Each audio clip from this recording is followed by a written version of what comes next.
From JBS Studios in Greater New York, this is the JBS News Update with Teisha Bader.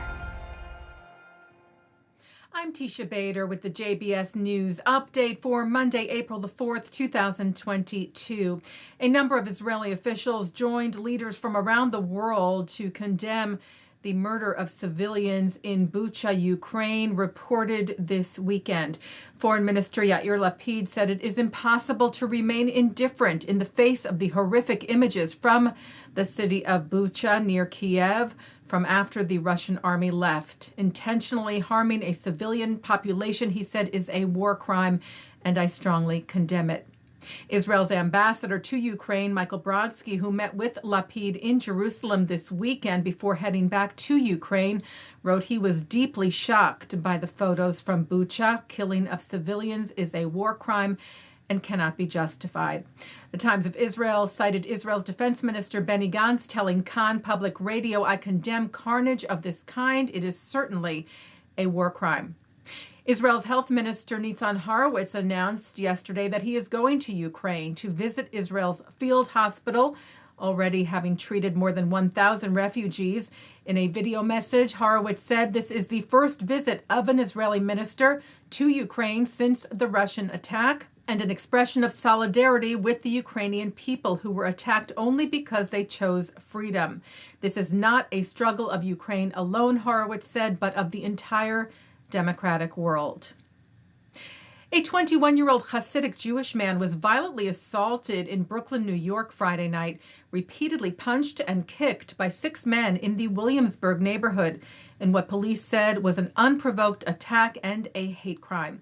The New York Police Department has made 1 arrest so far, and NYPD Crime Stoppers released video in the hopes of identifying the additional suspects. They're also offering a reward of up to $3,500 for information.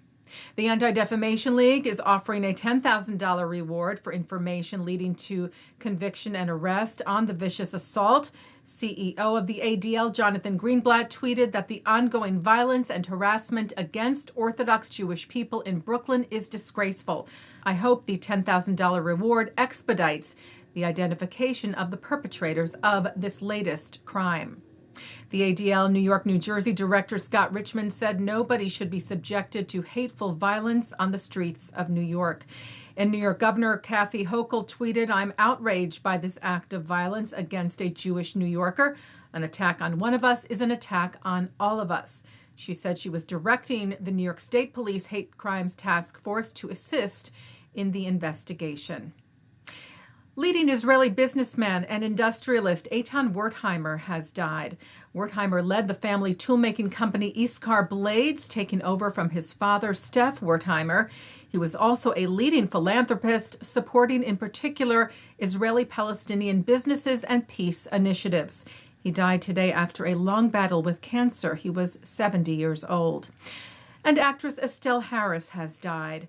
Harris is best known for her role of Estelle Costanza on Seinfeld, mother to George, played by actor Jason Alexander, who tweeted yesterday, "One of my favorite people has passed, my TV mama Estelle Harris.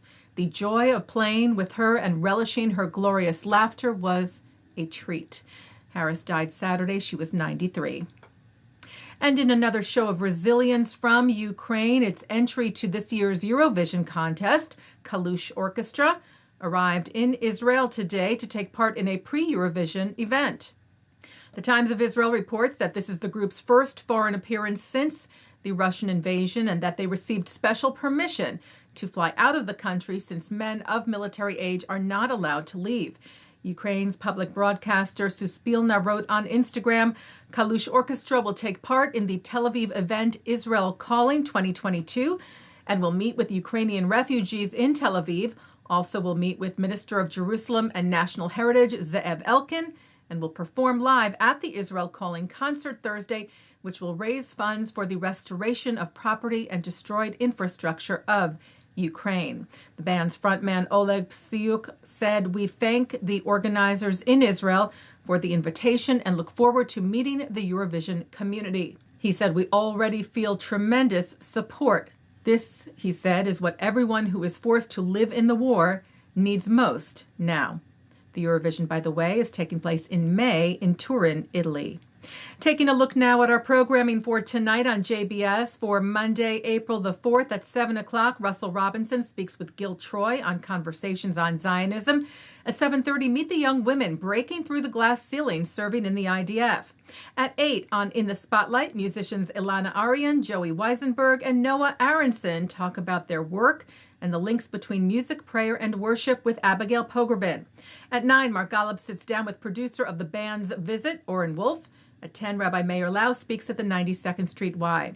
And coming up next, Shahar Azani speaks with Galit Peleg of Israel's international aid agency MASHAV, who is on the ground in western Ukraine, operating the newly opened Israeli field hospital and overseeing humanitarian operations on the ground. And that's the JBS News Update for Monday, April the 4th, 2022. I'm Teisha Bader. Stay healthy, stay well.